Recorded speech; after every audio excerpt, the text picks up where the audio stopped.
Have you ever watched addiction steal friendships, family, and years of your life or the life of someone you love? What does it really take to stop using, to face the pain sober, and to start rebuilding from nothing? Today's guest knows that journey intimately. Katherine Sorensen once battled alcohol and drugs, and it nearly ruined everything. But she survived, rebuilt, and now dedicates her life to helping others fight addiction. Katherine's story is raw, unfiltered, and deeply inspiring. In this episode, we'll talk about the moments that led into her addiction, the rock bottom that made her realize change was necessary, what sobriety cost her, and how she rebuilt a life she almost lost. This is a story about pain, courage, and ultimate redemption.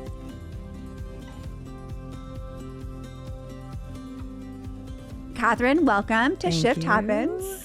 Thank you. I'm so excited that you're here. Me too. You made it. Yes. I have been following along on your social media because, not even because I'm like was this huge addict but I definitely abused drugs, and it really captivated me following your Instagram. And I've had people in my life that have struggled with addiction. And so that was what first brought me in.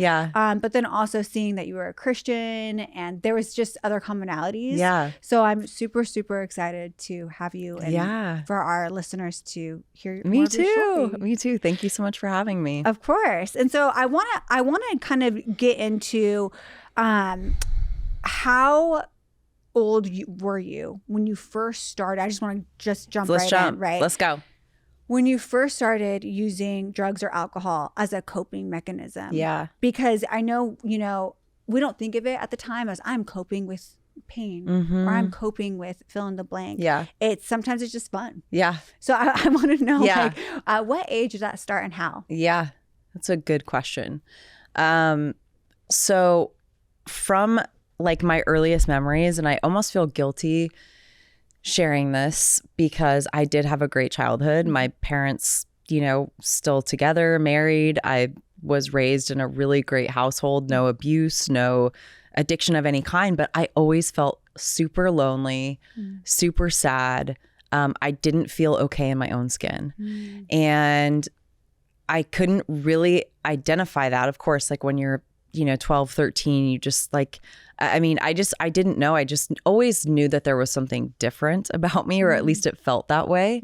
And another thing I knew is that I've like had very intense feelings. And so I just remember like feeling everything like very, I was very sensitive. And, both of my parents came from military households, and they didn't really talk about feelings. And so I come out of my mom's womb like literally a raw nerve, right? Like I feel everything. I want to talk about everything. And I'm, they just didn't really know how to handle it. And so I was sent to therapy at like 13 because I was just had like wild outbursts like hormonally.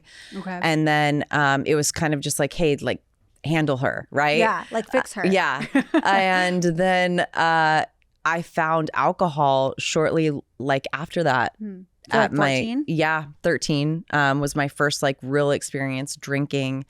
And then, I just remember that night feeling like this is the best night of my life. It's like all of that sadness went away. And it was like, I could have used a drink like 10 years ago, And I just really learned how to, survive and kind of be able to like stay in my lane at home by like living this double life and secretly like using drugs and alcohol, sneaking out, acting out, doing things. But it got really pretty risky in my like when I turned 18.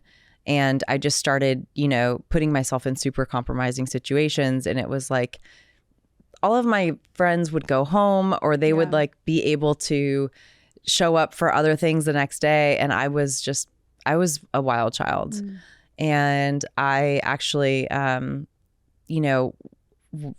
a shameless crush on a guy I worked with, and I was like bragging to him about, you know, all of these upperclassmen I was dating and these keg parties I was going to. And he literally just like stopped me and he was like, that is disgusting. And I was like, what do you mean?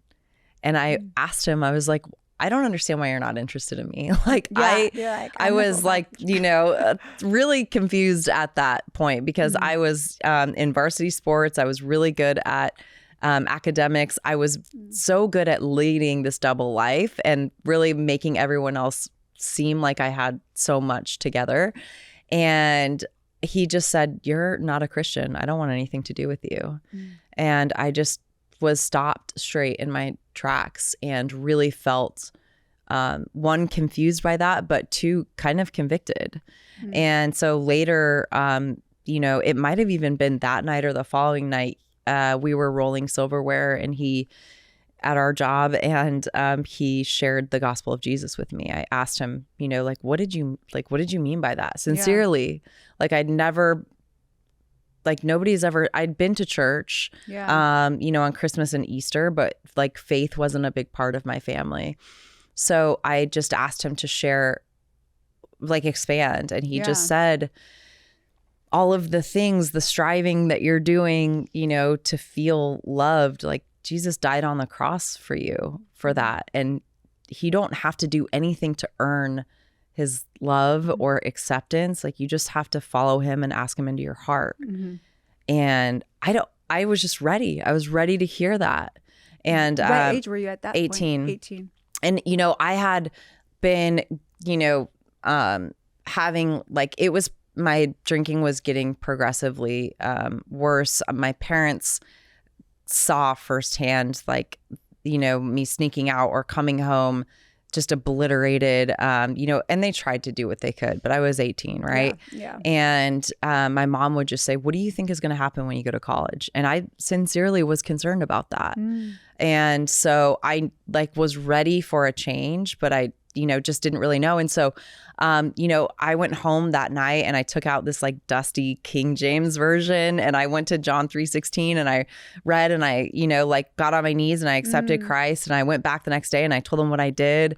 And he's like, okay, great. Now let's like get you to church and let's get you into like a community. And I didn't know, but he was the pastor's son. Oh, wow. And so he took me to his church and we started dating not too long after. And we got engaged on my 19th birthday. Yeah. Wow. Yeah. And married when I was 20. Wait, okay. So let's pause here. Yeah. So do you feel like in that time I'm not saying like, do you feel like your conversion was something that you really wanted, or was it because of him? No, I truly believe that I wanted it. Okay. Yeah. And then, but do you feel like his motives were pure too? Yeah. Okay. Yeah. I really do. No, he did not want to date me. No, like legitimately. He was like, I do not want this. Yes, like, you know, he saw what a mess I was.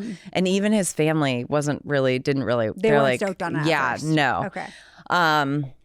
But then they must have seen a change. Yeah, in you. He must have seen there truly was a transformation. Okay. I stopped drinking. I stopped partying. I, you know, of course had some slip ups as like a baby Christian. But like I seriously had a heart transformation. And, you know, as I'm now like in college as a Christian married woman, and I go to the University of Colorado, and feeling that like, I don't really belong here type of feeling, right? Yeah. Like this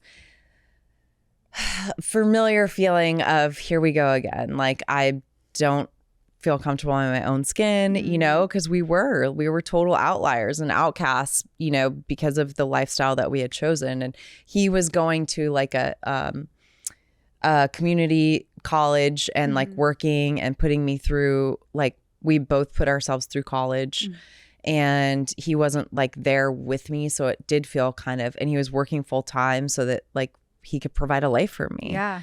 And, you know, I didn't really know how to deal with a lot of that. I just knew that I couldn't drink, because I didn't want to go back to that life. And so I started putting all of this like anxious energy into schoolwork. And then I also started running a lot, which is pretty normal for addicts and alcoholics when we are feeling uneasy and like I call it dry, right? White knuckling it. Yeah. We're either running to or running from, like metaphorically, it makes sense. So, you know, we had a really cool marriage, and then I graduated and I got a really cool job, and again, am good at making everything look okay on the outside. So nobody really knew. We were going to church. We were youth group leaders. Yeah. Nobody like really knew there was anything going on, but I did have that like sense of loneliness again. And even though I had a relationship with Christ, like I felt this like divide. And, you know, I know today that it's alcoholism, right? I believe there are some people that have, you know, habitual drinking and they can stop and be fine. I believe generationally, this has been passed on to me. And that, you know, I was I had a predisposition to it.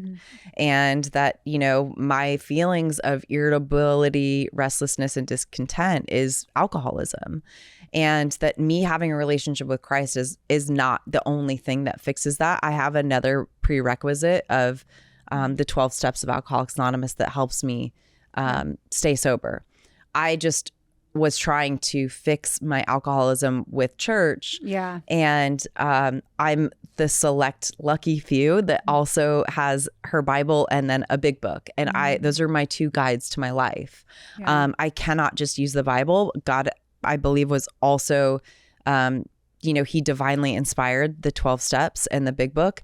And I'm one of those lucky few that gets to live by both. Right. But what happened was I started drinking at my job, you know, after I graduated. And I thought, hey, it's been like a few years. I'm fine. You know? So bring us into that first moment you decided to have that first sip again. Yeah. Because I think that that's so important when you start to think, I'm good. Yeah. It's been a few years. Yeah. What is one drink going to hurt? Yeah. Right? Well, here was my experience before was we would have like family members over and they would bring a bottle of wine, right? Like normal people do. Yes. And, you know, I immediately would be like, what else is everyone else going to drink? But, you know, they would have one glass and I would have a few sips of mine and immediately be thinking, how do I get more? Yeah. Right. And so I was able to have the willpower to only have one, which led me to believe I'm not an alcoholic because I could only have one. But here's the tricky thing about alcoholism is that it's not about the quantity. It's about what happens when you have even just one sip. And when I got really honest with myself, this obsession in my mind took over and it hijacked me for the rest of the night. So I wasn't able to concentrate. It's kind of like when you have an allergic reaction to anything, right? When you have an allergic reaction to bees or to shellfish, it takes over your body. Yeah. Like you can't be like, oh, hey, just stop that. Stop itching, or hey, throat, stop closing up. Yeah. You know, like it's not, that's what happens is I have this obsession that takes over my brain, even when I have one sip, right? And so I didn't know that that was alcoholism. I really believed, hey, I'm not an alcoholic because I don't drink massive quantities. I haven't gotten a DUI. I'm able to have just one sometimes, right? Yes. And so when I go to this corporate event and I see an open bar, I use the same thinking. Yeah. And even though it is so annoying for me to only have one, I was like, I can have more than one tonight. Like I'm going to like let it out. Like I deserve this. Yes, this is yes, fun. yeah. And everyone else was doing it, right? And there wasn't actually consequences that first night. We did get, you know, totally blasted. And it was like kind of company culture a little bit.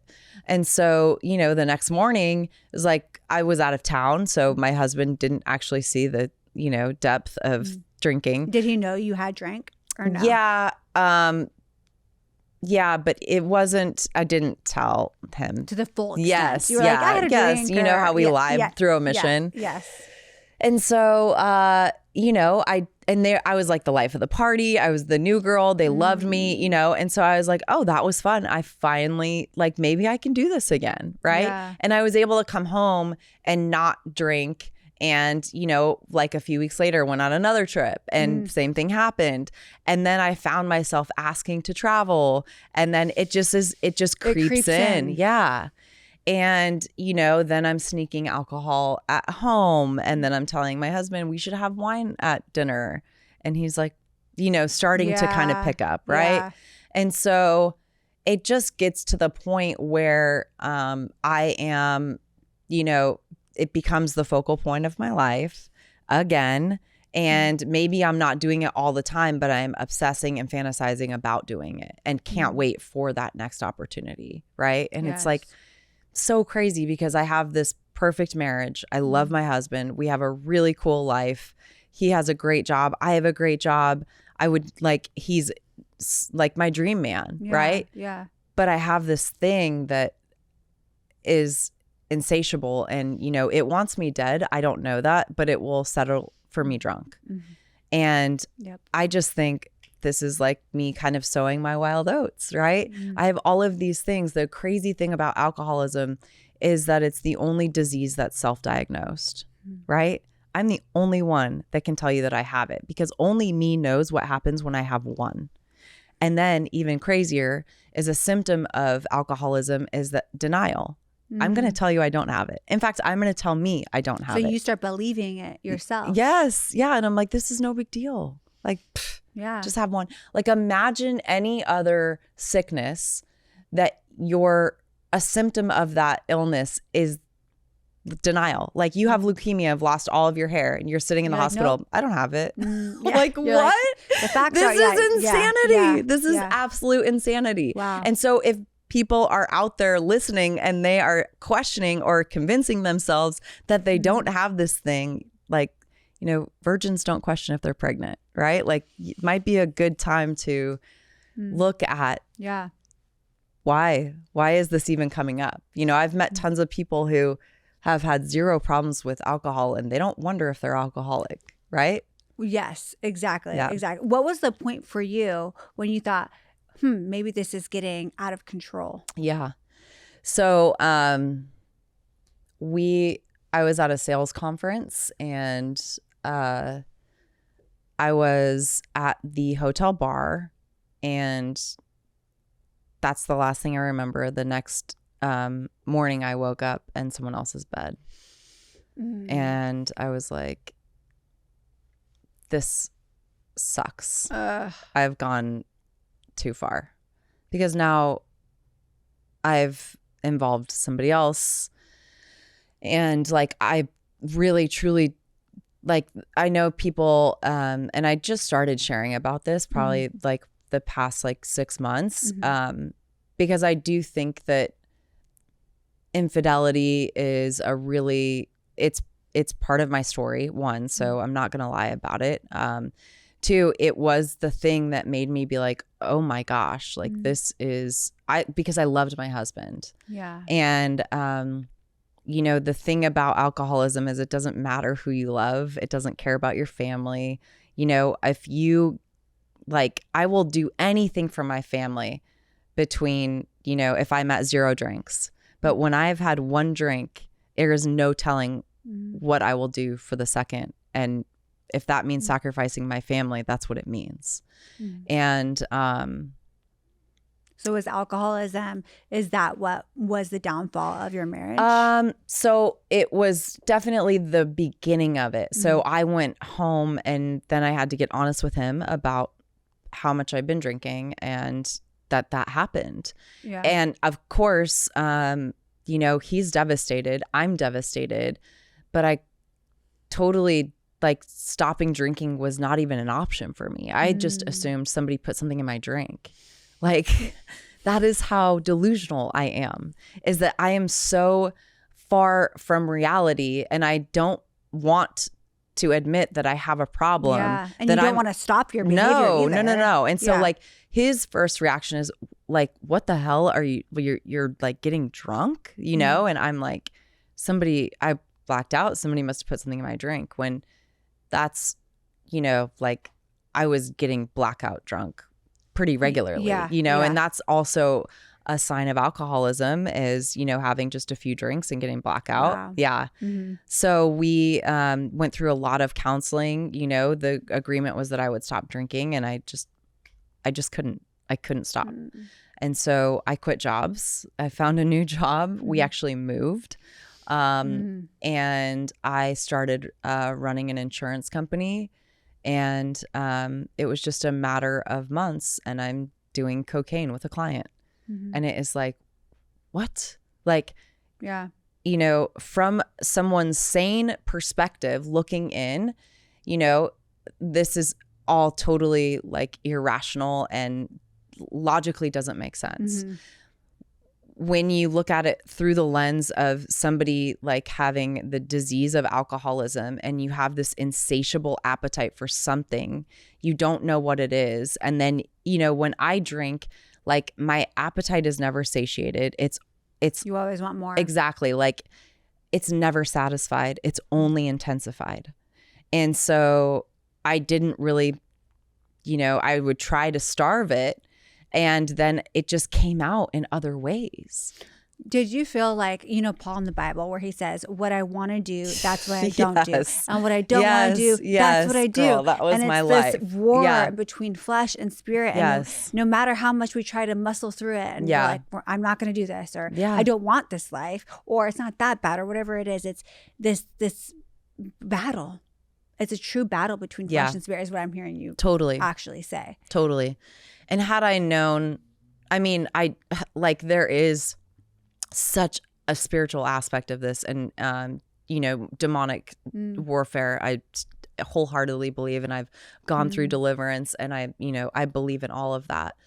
There is also a very practical application of this that, I have a lot of women, especially, high level women who I spend time with, who say, I don't agree with you, saying that you're an alcoholic. Like, I don't think that I think it's a self-fulfilling prophecy. Interesting. And that you're speaking death over your life, and that, there's power in the tongue. And I was like, you don't understand the disease of alcoholism is that it's cunning, baffling, and powerful, and it will tell me that I don't have it. So there's nothing more that the enemy wants is for me to say, I don't have this thing. Right? Yes, and to deceive you. Exactly. So if me saying that I'm an alcoholic and I have this thing gives me one more day of life, right? Versus I spent several years trying to say, I don't have this thing, I can manage.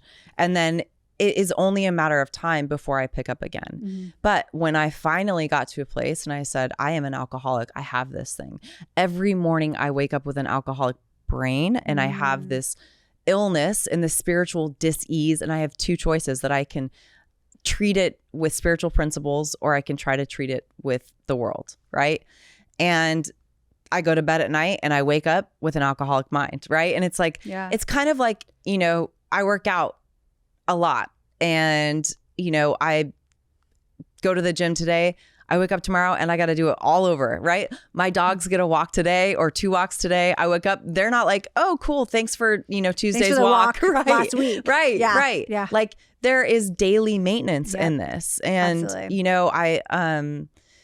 sometimes I'm just like, Lord, why? Like I have to wake up an hour early. I have my Bible. I have my big book. I have this journal. I have this prayer list. I have this sobriety journal. I have these things I have to do to stay sober today. Who am I helping? What am I grateful for? And I spend 1 hour with God, and I plan out my day, and I pray and I meditate. And it's just to get me like even keel, right? And I'm just like, oh my gosh, this is exhausting. Like, why do I have to do the most, Lord? And he clearly said, like, I didn't call you to fit in.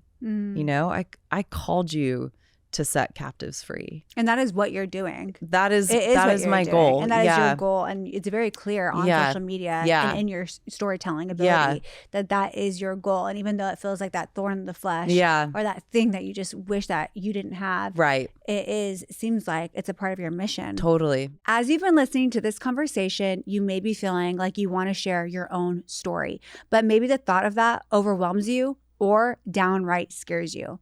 I'm here to encourage you. Your story matters, and I'd love to help you process and learn to share it to help others. Click the link in the show notes for coaching to get started. Yeah, It's everything to me. I would say that, people like believing that addicts, I had the stigma also that, they have needles in their arms and they live under bridges and, can't hold a job. I would say that I've experienced the exact opposite, that, and maybe I just attract high functioning. Like so many people say nobody knows I have a problem. Like I get people who won't even like comment or like heart any of my things on social media because they don't want their family to see that they're following a sobriety because they're in so much bondage of shame. And they're like, please keep this between you and me. And I'm like, yeah. But they spill their whole hearts out to me in a DM to a stranger. And it's like, that's why I'm here, is because I want people to know that this is very normal. I feel like we all have something, right? All do. All of us. And think I've, talked to so many people, and I've, I have also a mental health facility. And, we have people that come in there with just this like really disheartening, like heartbreaking situations of, multiple personalities, schizophrenia, like very, very, very traumatic childhoods that have created PTSD, and their ability to live normally is, it's almost impossible. And it's like, I'm thankful that this is my thing, like we all have something. Absolutely. And, if this is what God wants me to, use to help other people, then I'm here for it, because it has only it's only brought me closer to him. And now you're was it 8 or 9 years completely sober? I'll have 10 years in November. Yeah. Okay, 10 years in November. Yeah. So how has life been navigating these almost 10 years without using Coke, without using alcohol? Yeah.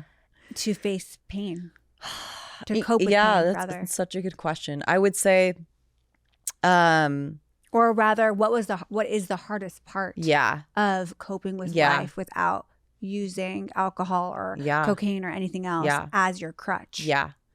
So that's why addicts and alcoholics use, is because we have such a low tolerance for discomfort. We feel deeply, coupled with the fact that we have a low tolerance for discomfort. Yeah. So we feel everything, and then we also but we don't want to feel any of the bad. And, it's sometimes I think relationship pain for me has been the hardest. And it's sometimes debilitating, crippling pain. I don't know if it would have always been like that if I started to heal and, walk through things like normal people do. Like earlier? Yeah, in their 20s, right? Yeah. But when you, stop developing emotionally in your 20s, like I did, I feel like, and, I immediately reach for the substance or the thing, you can still be sober and, reach for something, right? I can still be sober and be a workaholic. 1000%. Yeah. And like you said, even working out or whatever. Totally. A lot of addicts go to certain extremes. Yeah. Right? Yeah. So, but I do, I have the blessing of working with so many women who are newly sober, and I'm walking through divorces with them, and the pain almost feels like too much. And it's the only way out is through. Unfortunately, there is no fast track, there's no shortcut. Yeah, this is just what we have to do. And I think you get better at it the more times that you do it. But addicts and alcoholics, we do not like pain. We do not like discomfort. And so when we have something that happens, I've seen even myself hide from making really hard decisions or having hard conversations, because avoidance is just so much easier. Does it feel unbearable in the moment? Yeah. Does it breed anxiety? Yeah.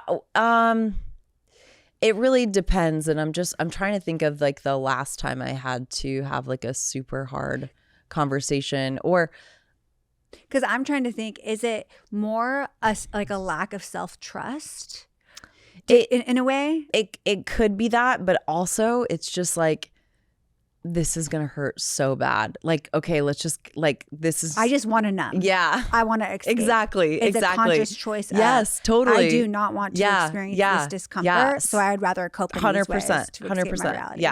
Yeah. That's interesting.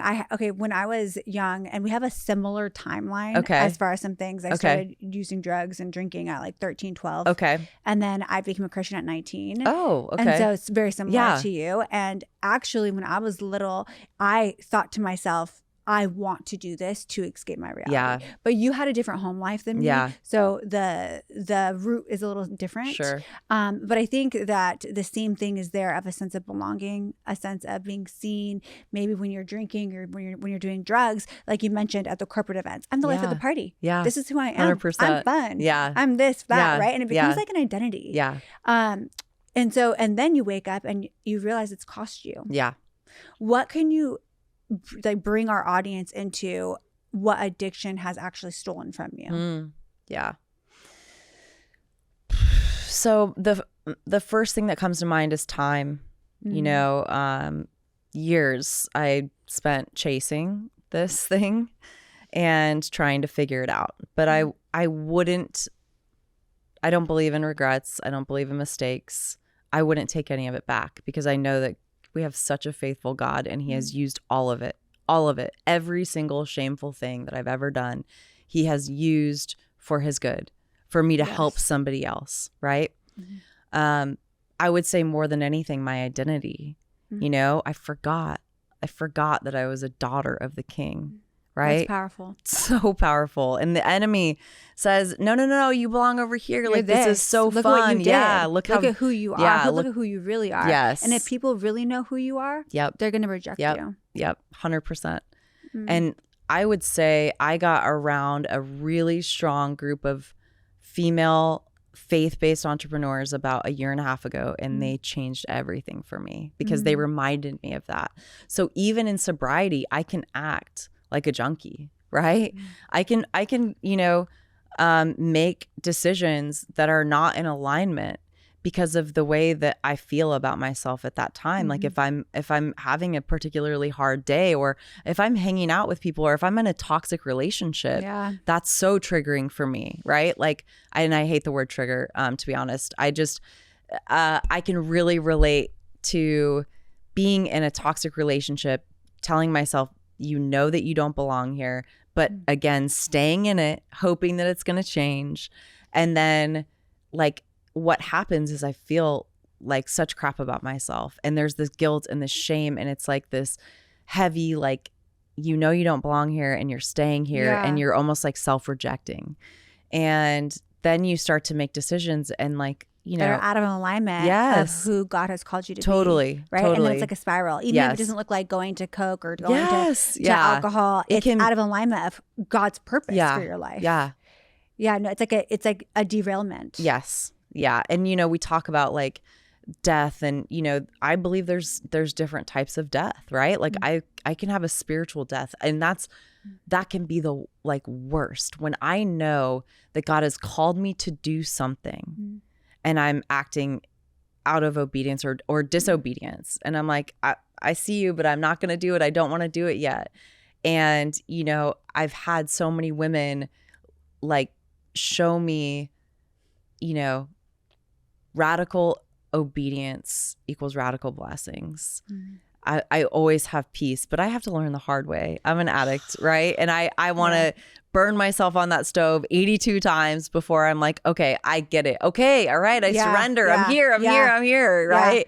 And then, you know, then it's like, okay, like I'm here, God. And the road gets narrower, right? It's so true. I love how you mentioned being like and surrounding yourself with women entrepreneurs, faith-based. Is that one of the boundaries that you implemented almost 10 years ago, of surrounding yourself with like a good community? I know you said that this was a year ago, but just in general but sobriety. in general, Yeah. with being sober, because I can imagine there needs to be certain boundaries in place Yeah. in order to set you up for success. Yeah. And I know that listeners that may be struggling with addiction, Totally. or they just have a family member who is, Yeah. what would be some boundaries that you have implemented then and now that Yeah. could really help Yeah. someone listening? Yeah. So, really good question. I probably get asked 10 times a day on social media. How do I start? And my first suggestion is, or question for them is, do you know anybody sober? Like, if you do, hang out with them, because proximity is power. And for me, I was at a gym, and a woman at my gym, you know, I would brag to her about my escapades, and she said, you know, if ever you want to talk about sobriety. And I was like, You're like, that sounds boring. Yeah. I was like, why are you, You're who like, are you this is talking not- to? No, yeah. I'm obviously crushing it. You know, I haven't slept in 3 days. I'm still at our workout. Like, why are you judging do you me? see how great I can balance everything? Right. Yeah. But here's the beautiful thing is that when I was ready, I knew where to go. Right. So I wholeheartedly believe in recovering out loud. But I reached out to her and I said, what do I do? And, you know, she and I met physically. And she took me under her wing and she said, this is what you do. And I did what she did. Wow. And I would which happens to be, you know, going to AA. I went to meetings every day. I started to hang out in the rooms of Alcoholics Anonymous. I really just wanted 30 days. I didn't want to stay sober forever. But I knew that what I was doing wasn't working. I was so desperate that I was willing to go to AA. Why were you so desperate? What was that turning point? So I moved. My last ditch effort was I moved to California to be close to my brother and his kids, but really I just needed a fresh start. And I wrote myself a letter on the way. I was living in Atlanta at the time to California, and I said, you know, this time it's going to be different. You know, we're starting over. This is a new leaf, and you know, anti-life. I'm gonna you know, do all these things with my brother and his kids and show up for them and go back to church. And, you know, I really, truly believed I could have passed a lie detector test. I really, truly believed that was going to be my new start. And then I made it one night, and then I was outside, you know, unpacking my things from my pod that had been delivered. And some guys walked up, you know, and invited me to their barbecue. And then the barbecue progressed to the bars. And that night I connected with a local drug dealer. And so my last ditch effort to, you know, change my life had failed again. And so, yeah, Was it always Coke your drug of choice? Or were you doing like pills? No, I loved Adderall. I loved Adderall, Xanax. Xanax too. Yeah. I was going to say like uppers. I Adderall, do. Yeah. But I would always overshoot the mark. Right. So I needed Xanax to come down. Yes. Okay. No, I get it. Yeah. Yeah. And then I always, you know, I had like a small like stint with pain pills, but they were just kind of hard to get. And it just like got messy on that. So I loved, you know, the more Coke I did, the more I could drink. And the more I drank, like the more Coke I could do. And it was just this. And then the Coke would allow you to function the next day. Yeah. Or Adderall. Yeah. So, you know, I had gone almost a full year of my quote unquote new life in California. And I was at the point where I was suicidal. And, you know, I had been drinking and using in other like states, so my family hadn't really seen. That was my question. I was going to ask you if your family knew. No. I mean, they knew enough. You were so good at balancing everything. Yeah, but even at family functions, I wasn't. Okay. Because that was like the place and so I, like my brother met this chick in California when they got married, and I had to like, I could only come to the wedding if I didn't drink. I was like, I feel like you guys are way overreacting, you know, but I didn't. That was the delusion. Yeah, again. Right. I didn't drink. I made it through. I was doing other substances, but I made it through. Right. And so I was sloppy in front of my brother's like kids basically. And just an incident happened that like included like a guy I was dating who happened to be a drug dealer. We had to call the cops. It was a nightmare. And my brother has never been around drugs, wouldn't be able to tell you what drug is which. Like, and I'm bringing this drama to his family, and he has a baby. And he's like, he's like, a whole new get out of here. Yeah. And he's like, get out of here and you need help. And so it was kind of the catalyst of, okay, I should probably do something about this. Plus I fantasized about throwing myself in front of the train all the time. And I just didn't have the balls to do it. And there's nothing worse than waking up and saying, today's going to be different. And then literally 2 hours later, you're doing the same exact thing that you told yourself you weren't going to do. Right? It's like that cycle. It's a prison. Over and over. Yes. It's a prison of your mind. Yes. Really. Yes. And I felt so baffled because I was a fairly accomplished human being, right? Like I was like, I don't understand. Like I can, be so successful and have all of these accolades and like,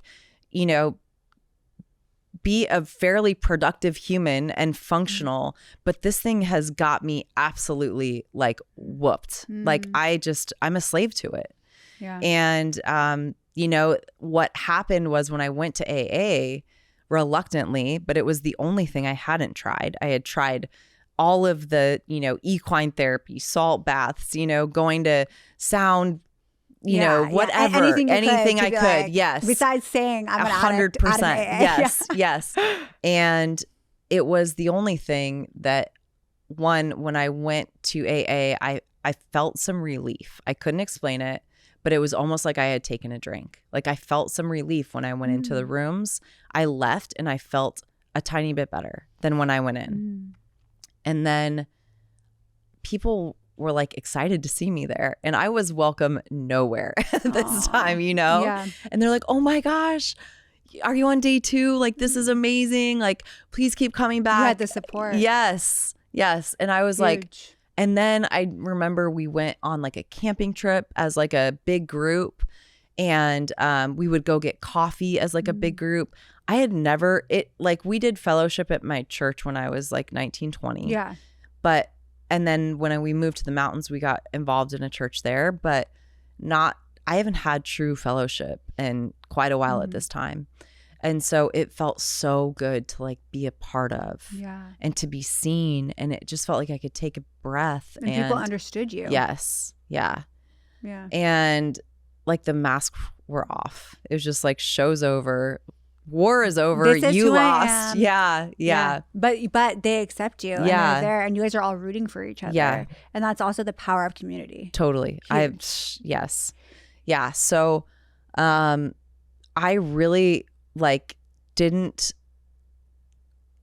totally identify as an alcoholic at first, and was like kind of there as like a tourist, like, oh, this is cute. Like, I feel better here. I'm not really going to be staying. So like, I know this is working for you guys. Good for you guys. Yeah. Like so cute. Yeah. And then the woman who suggested that I went to meetings, like they're called your Eskimo, and they essentially, is that a sponsor? No. So a sponsor. So she taught me about AA. She showed me about AA, but she was super involved with her church. She had 4 kids, was adopting 2 more from Africa, and was like, I'm not really involved in the AA fellowship. You really need to get a sponsor. And I was like, okay, yeah. And I would go to the meetings, and I was like, I would leave like feeling so good. And then I remember getting like a week, and I was like, oh my gosh, I can do this. Like, all these weirdos need like the steps and a sponsor, right? I was like, that's, because they're weak, is what I was thinking. And then I had been going to that same meeting every day for about 60 days. And this super cute guy walks in. He had fresh out of rehab. He and I exchanged numbers in the parking lot. I mean, it takes 5 minutes for us to fall in love, right? And then, I hear a story. Oh yeah. He, and I meet for breakfast the next day. I mean, he's a believer. I'm a believer. I'm like, oh my goodness, this is the stars are aligning. Yes, God, yes, you knew. yes. You sent me to AA to fall in love. Yes. And he's like, you're gonna be my wife. I was like, I know. And he proposed 2 weeks later. Yes, and we got married a week after that. What? Yes. This is wild. I know. Okay, there's more, obviously. Yeah, I mean, it's not really. It's just I was crazy. This is the thing. Like, there is more. Well, he and I had, we didn't invite anyone to our marriage. We just like got married at the courthouse. Got it. And we were like living together. And then you guys are both sober still? Yeah. Okay. Yeah. And then one night, like a month or 2 after we got married, he was like, I think I can drink again. And I was like, oh my gosh, this is my nightmare. And I was like, what? And he's like, yeah, cocaine was like really my thing. And I'm like, oh my gosh. Okay. What were you thinking in that time? I knew it was, I already knew. And were you worried about yourself? Like wanting to start, like wanting to join him? No. Okay. But the crazy thing is, so which that's actually wild though too. I know. You're only you're not that far into your sobriety. But I think that I had, I had wanted community so bad, and I finally felt a part of. I wasn't really willing to jeopardize that. But he did end up not coming home one night, and I found out he like called me the next morning, and he was like, I'm at my cocaine dealer's house. And I was like, my heart was so shattered. And it was the first time I'd ever been on the other side, right? I had always been the addict. I had always been the one not coming home. Yep. And so I kind of, I mean, one, got a taste of my own medicine, but two, you know, God gave me this very relatable experience because now I work in recovery, I work in treatment, and I know what it's like to love someone, you know, enough. Like, not like, but to, well, you get to lead with compassion on the other end. Of course. Yeah. And just to be like, holy cow. I mean, even as an addict myself, I would said to him, like, we just got married. Like, what do you mean? You can't stop for me? Yeah. And I was like, you know that he can't stop. Yeah. You know. Because it's not even about you. Right. It has nothing to do with me. Nope. There's literally nothing personal about addiction. No. And that's the hardest part. The hardest. Is that it impacts everyone, right? It's like you throw a rock into the, you know, pond, and it's this ripple effect, and alcoholism literally touches everyone because your hurt rubs off on this person, And here's the crazy thing about the addict and the alcoholic. They're in the middle, you know, just acting crazy, numbing out, acting out, living their best life. Everyone else is around just suffering, watching them, trying to control, looking at, trying to save them. And like, they literally are fine. They're living their best life. When you guys are in the cycle, when the addict and the alcoholic are in the cycle, do you guys even consider how it lands on other people? No, you can't. Okay. You're just so like neck deep into it. It's just like, this is what I'm doing. Yeah. This is fun. This is a coping mechanism. Not even that this is right. This is just fun. Yeah. I mean, how I would try to make that relatable is if you've ever had like an allergic attack, or if you've ever seen somebody who's like allergic to shellfish or peanuts and have to get stabbed by an EpiPen. I mean, their whole body takes over and they are grasping for air. Like, their body is in control, right? They're not thinking, hey, if I just shut this off, it will shut off. It's like their body is in full-blown control. And something like, I metabolize alcohol different than somebody else. I don't really believe in the whole alcohol is poison type of conversation. I just don't. Like, I know that it is. For me, especially, I am highly allergic. I will die. I know that. So, like, if somebody's grasping for air in their disease, like, your body has already taken over. It's too late. Yeah. It's too late. They're not thinking about anyone else. They are not capable.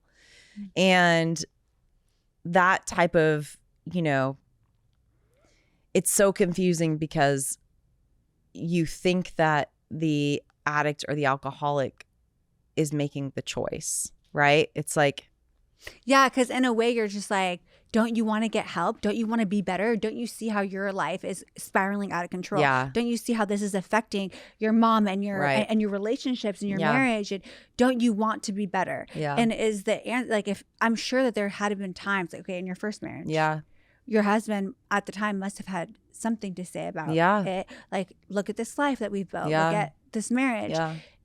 Is there a point where you're like, yes, I do want better, but I can't?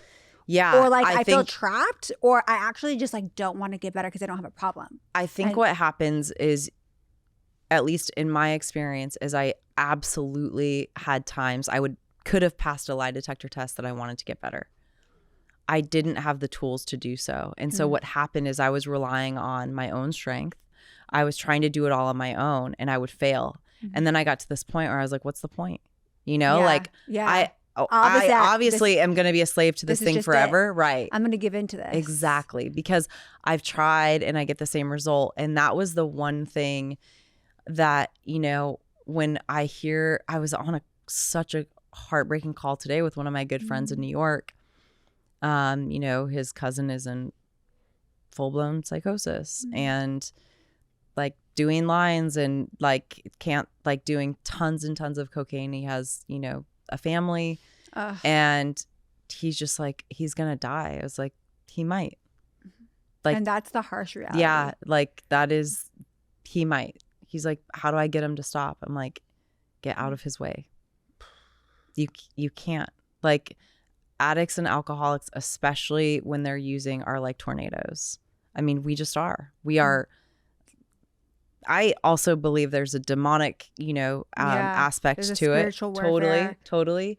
But like, what do you do when a tornado is coming your way? Is you duck and you run for cover. You do not try to stop it.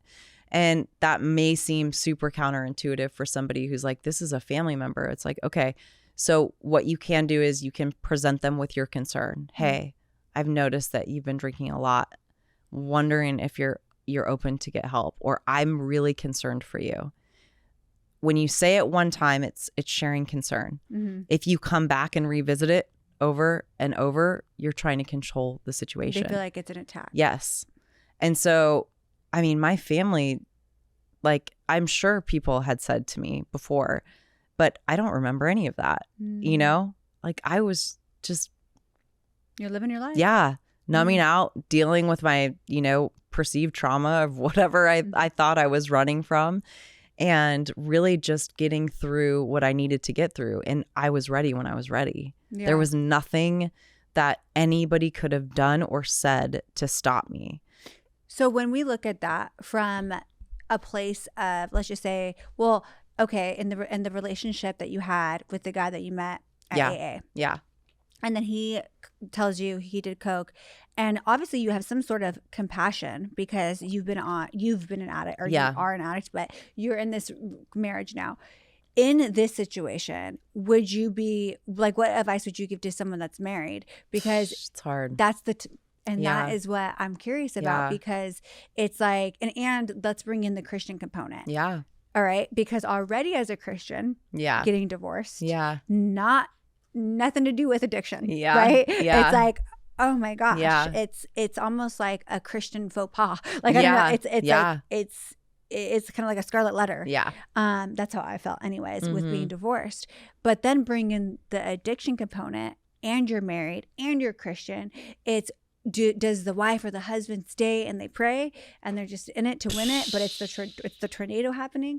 I mean, what advice would you give? That's so tough. There. So speaking from experience, I would say that, we need to seek our own recovery. Those who are, because addiction, alcoholism, it's a family disease. It impacts everyone it touches. So you might not be the addict. You might be the codependent, is usually the person who is attached to the addict, or the Al-Anon is what it's called. And so one is that there are recovery groups for family members, which I advocate for so much. They're everywhere. You can go to them on Zoom. They're free. Al-Anon, I can send you links. That is to seek your own recovery, because if you want your own person to be in recovery, lead by example, right? Be the change you want to see. And here's what a lot of people notice when they go into their own 12-step program, which is Al-Anon, which gives you tools and ways to deal with somebody who's actively using, or maybe they're not. Maybe they're sober, but they still have certain things about them, quirks or whatnot. But is that you have now, shown them, oh, I'm going to go get my own recovery, right? And what we see is that a family member goes and gets their own recovery, they actually have a higher chance at influencing the addict, because the addict is like, and what happens is they start to set boundaries. They start to, it's very hard. But it's also, sometimes you can enable somebody to death. And so I am not a marriage counselor. I also have incredible relationship people that, you know, would work, they're a nonprofit, and it's called Recovery Vow. And this man and his woman, also believers in Dallas, their whole ministry is helping marriages survive after addiction. I love that. And so it's because this happens all the time in my facilities. They do 30 days of treatment. They are all-star client. They've, you know, gone through some of their steps. They're fit. They've spent the last 30 days. They feel amazing. Yeah. They come home and it's like this dumpster fire that they left, you know, and their spouse is angry, feels like they just spent the last. They're betrayed. Yes. There's deception. Yes. And so now the you know, addict is sober and like has to face this like really hard thing of like, man, there is shame and guilt and betrayal and all of this like, you know, just destruction. Yeah. And so you know, this friend of mine, it's the Kennedys, and he's the addict and his wife is the Al-Anon. They created a workbook. Wow. And it's for the addict and the Al-Anon to go through together. And then he has free courses and like his whole heart. He's like, hey, I'll jump on a call. I'll offer, you know, like advice. Yes, like a word of anything. Yeah, yes. To like be a third party because it is like, and there's nothing that the enemy wants more than to attack the family unit. If he can get us That's there, 1,000% right? It's like, I want to, you know, take him out at the knees. So I'm going to attack him at the family unit. And, you know, we have a duty like to make sure that we stay whole and that we are preserved as believers and that we're united. And the enemy wants us to know it's, you know, he's bad, leave him. Yeah. And, you know, there are so many situations that it's just so hard. Everybody has. And it's situational. So much. It's so situational because we don't know. Some people might be listening to this and I don't want to be like, stay. And, you know, God is a big God and can break, you know, strongholds. And I fully believe that. Yeah. But I don't know what's happening when someone is drinking and getting drunk or using drugs. I know that he doesn't want us to be unequally yoked. Yes. Right. And I don't know if there's abuse involved 100%. with this behavior. Yeah. And so with those situations, I don't like, I again, I'm not a marriage, you know, counselor either. Right. But I'm like, God also doesn't want you to be not safe. Right. You know? Well, so. I mean, ultimately our job is to make more disciples, right? And so how can you possibly, you know, like, and that doesn't mean we won't have hardships, but just because somebody is not physically hitting you doesn't mean they aren't abusing you. 100%. And like emotional abuse, verbal abuse. Yeah. Like it's so real and I don't think it's talked about enough. No. And they have studies that have shown, and this surprised me. It probably won't surprise you, but that emotional abuse is the worst abuse out of physical, sexual, emotional, and verbal. Emotional abuse is the worst. And out of, you know, they followed these, there was a study done, they followed these kids that had grown up in homes that had physical abuse, neglect, you know, there was sexual abuse also, and they followed them throughout their lives. And the worst off, the ones that had the most trauma time after time, and this is a study, is those that were neglected. Right. And, you know, like a lot of times we can feel that way in a marriage when somebody is not meeting our needs or, you know, and just because they're physically there, you know, like I had amazing family, but my dad had no idea. My mom had no idea how to meet me emotionally. And so what happens is I spend a lot of time alone.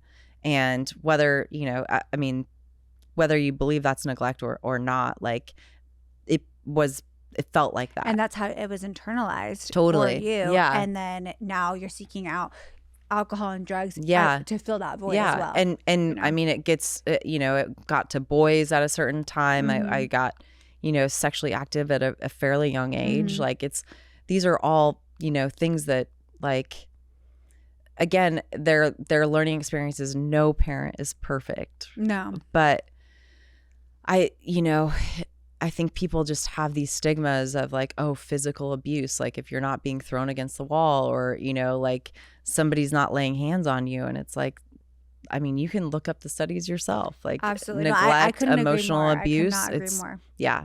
Yes. It's really sad. It really is. And I know, we're talking about our faith. We're talking about Jesus, and you also are bringing up the 12 steps. Yeah. So would you say that those combined is what has played the biggest, or is the biggest factor in keeping your sobriety today?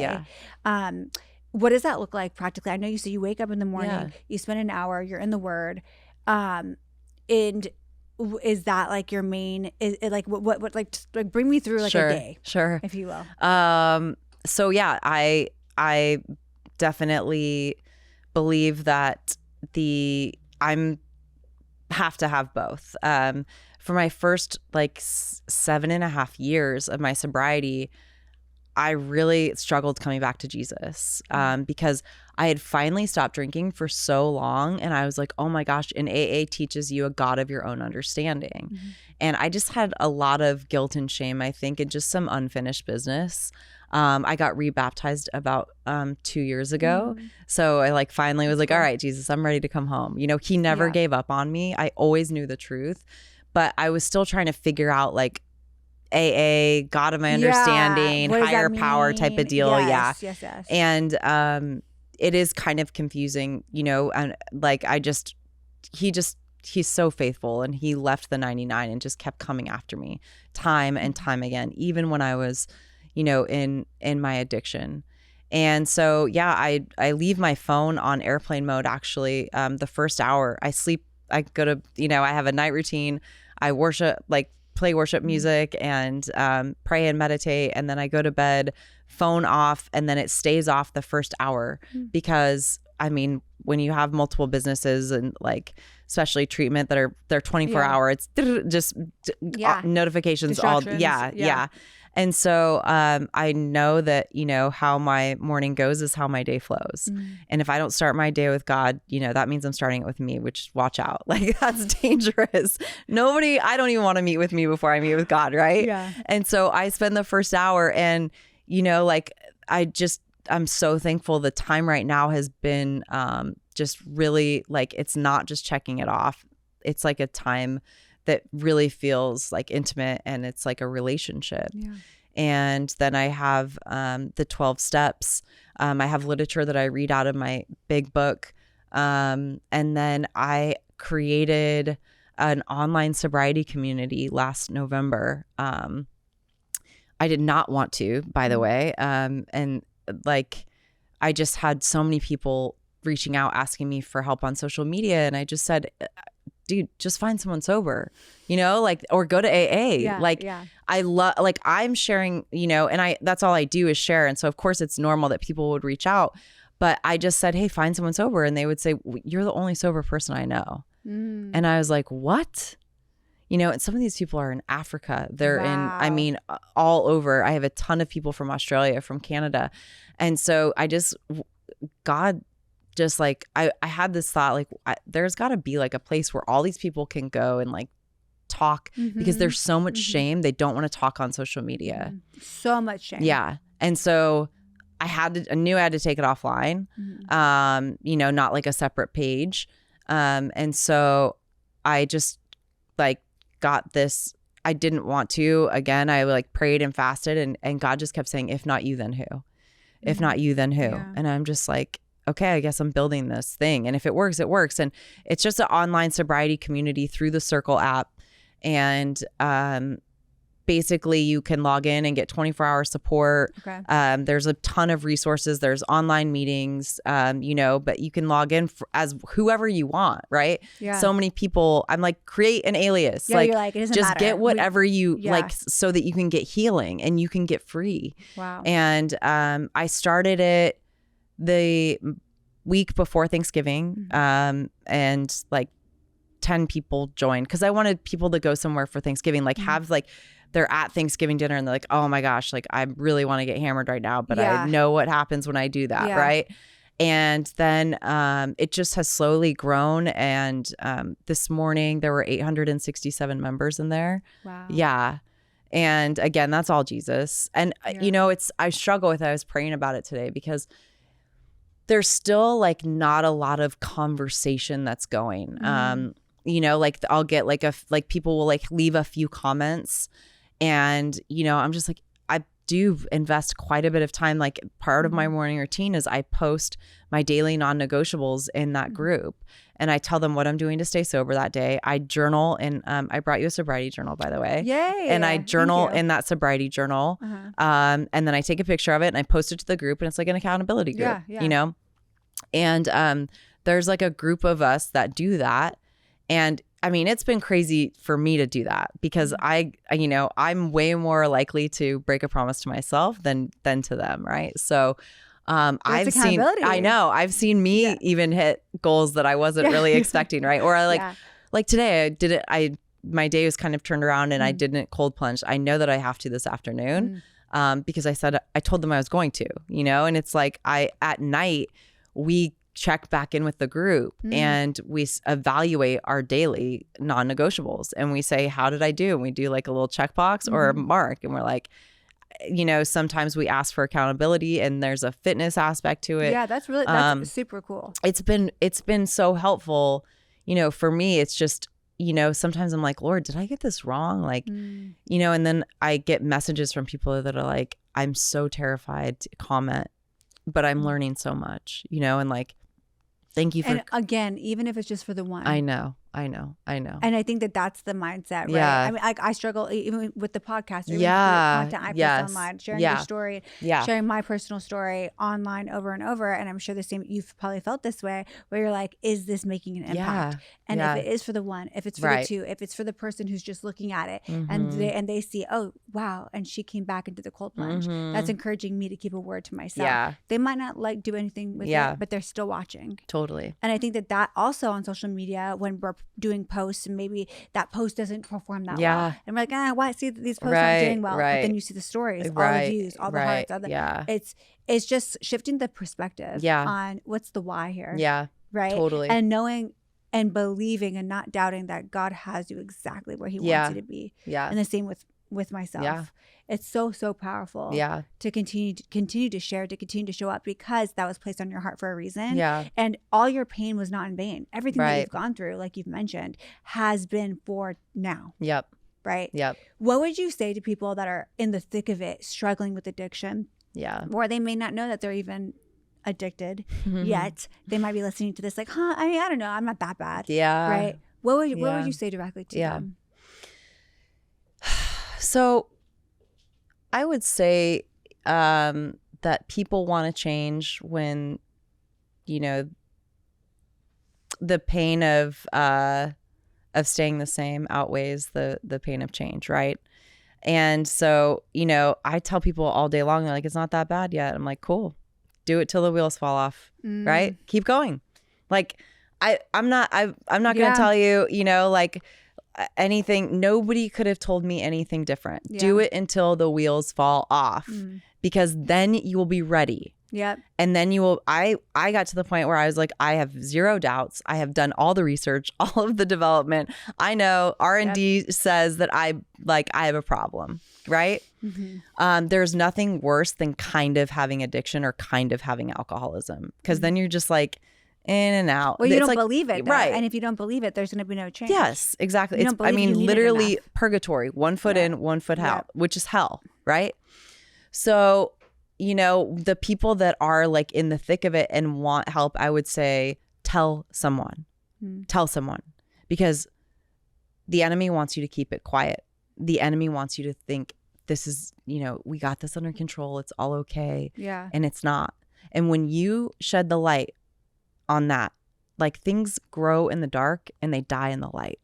And so telling someone, and even if, you know, it's reaching out to I don't care if it's me, right? And saying, what do I do now? Like, I have so many resources. I'll say, where are you located? I mean, chances are I'll probably know somebody there, or know somebody who knows somebody who knows somebody that will meet you at a meeting, if you're really, really ready to get sober. I mean, that's and like, the beautiful thing with Alcoholics Anonymous is that it's already figured out for you. There's millions of people that get and stay sober, and it's a simple program, but that doesn't mean it's easy, you know? Yeah. Now, what about when you look back on your journey, what is something that you wish more people knew about being an addict or having an addiction that maybe the world gets wrong? really the stigma that, and I had this too, that it's like a low bottom, you know, that an addict looks a certain way. Like there are so many different types of addicts. And I mean, it just really means that you have an abnormal reaction to something. Gambling addict, right? Yeah. Like there are people walking around imprisoned and you would never know because we think that it looks like something. And I'm so glad that I was able to meet a woman who kind of looked like me, that I could relate to, who was high functioning, because when she said that she had what I had and like said, I felt the way that you felt, I was like, wait, what? Because I just had this preconceived notion that, you know, an addict or an alcoholic is somebody, it's just a junkie living, you know, like you think of them like living on the streets. Or kind of like the deadbeat dad. Totally. That's like always drinking at the dinner table and is asleep on the couch. Like, you know, like it's really from media that we have these images as well. Yeah. You know? And, you know, addiction is really when you try to control it and it controls you, or if you try to limit it and you can't stop. There isn't really, it has nothing to do with the quantity. It has nothing to do with the car that you drive or, you know, the people that you're around, or, you know, like it has everything to do with what happens to you when you have just one. Like you have just that one Adderall, right? You have just that one Xanax, like just that one shot, just that one, you know, glass of wine. What happens to you? Sadly, only you know what happens. And we try to, you know, classify people based on what happens on the exterior. And it's like, this has nothing to do with exterior. If it had anything to do with exterior, then me moving would have fixed it, right? Then me, you know, changing jobs would have fixed it. This has everything to do with the interior, the inside work. Huge. Yeah. Huge. We talked a lot about shame and how shame keeps us silent. Shame about our addictions, shame about our behavior, shame about how our behavior has impacted the ones that we have loved. What would you want to share with our listeners as we wrap up about the impact of sharing your story and turning your mess into ultimately your message like you've done? Yeah. Such a good question. That's my whole heart. Like I tell people all the time, quit being so selfish with your healing. People are dying in the dark because they need to hear your story, not mine, not yours, yours. Literally. Like you are someone's survival guide. Like, and just how, you know, the woman at my gym was my survival guide, and you've probably been a survival guide for people. Like, our stories are not meant for us. They are meant to help someone else heal and to show them how you climbed that mountain so that they can climb it. Absolutely. I could not have wrapped that up better. That was so powerful, so true. I so appreciate your time today. Thank you so much for sharing so openly and transparently. And I cannot wait for everyone to listen to this episode. I'll make sure to put the links here too for the resources as well and where to find you. And I know that this will bless so many. Thank you. Yeah, me too. Thank you. Thank you for listening to Shift Happens. You are the reason I started this podcast. I hope it finds the ears and hearts of those who need it so that you know your voice matters and you are reminded that someone needs to hear your story. As always, be sure to subscribe so you don't miss an episode. And I'll see you next week.